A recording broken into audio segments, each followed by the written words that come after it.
தோழமை நெஞ்சங்களே, நான் உங்களுடன் ஃபாதர் குரூஸ். எந்த ஒரு செயலையும் பார்த்து உடனடியாக தீர்ப்பிடக்கூடாது என்பதற்காக ஒரு சிறிய விளக்கம். ஒரு பெண்மணி ஒரு நாய்க்குட்டி வளர்த்து வந்தால், நல்ல முறையில் அந்த நாய் வளர்ந்து வந்துச்சு. ரொம்ப நம்பிக்கைக்குரிய நாயாக இருந்துச்சு. அந்த பெண்மணிக்கு ஒரு குழந்தை இருந்துச்சு. அந்த குழந்தைய நாயும் கொஞ்சி விளையாடினாங்க. ரொம்ப சந்தோஷமாக அந்த பெண்மணி இருந்தால், ஒவ்வொரு நாளும் வேலைக்கு போகிறப்ப அந்த குழந்தைக்கு பாதுகாப்பாக இந்த நாய் தான் இருந்துச்சு. ரொம்ப சந்தோஷமாக இருந்துச்சு. இதனால எந்த தீமையும் வரவே இல்லை. ஒரு நாள் திடீர்னு வேலையை முடிச்சுட்டு வீட்டுக்கு வந்திருக்கா.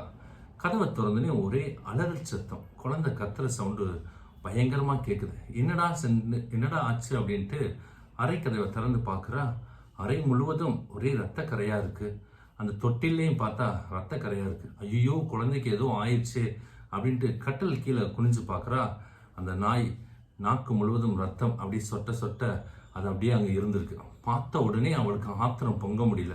ஐயோ, என் குழந்தைய கடிச்சு வச்சிருச்சே, இப்படி நம்பிக்கைக்குரிய அந்த நாய் இப்படி பண்ணிருச்சே அப்படின்ட்டு பக்கத்தில் இருந்த ஒரு இரும்பு கம்பியை எடுத்து அந்த நாயை அடித்து அப்படியே கொலை செய்கிறா.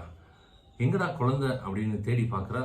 குழந்தை மூளையில் ரத்தக்கரை இல்லாமல் சந்தோஷமாக அப்படியே அம்மாவை பார்த்துட்டு அப்படியே ஓடி வருது. ஆனால் அது பக்கத்தில் பார்த்தா ஒரு பெரிய பாம்பு செத்து கிடக்குது.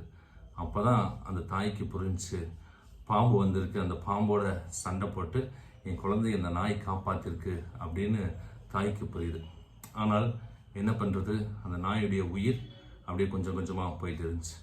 ஆம், அன்புக்குரிய தோழமை நெஞ்சங்களே, நாமும் எந்த ஒரு செயலை செய்வதற்கு முன்பு உடனடியாக முடிவெடுக்காமல் அதை தீர ஆராய்ந்து முடிவெடுக்கின்ற பொழுது நம்முடைய தீர்ப்பு சரியாக இருக்கும். இந்த நாள் இனிய நாளாக அமைய நல்வாழ்த்துக்கள்.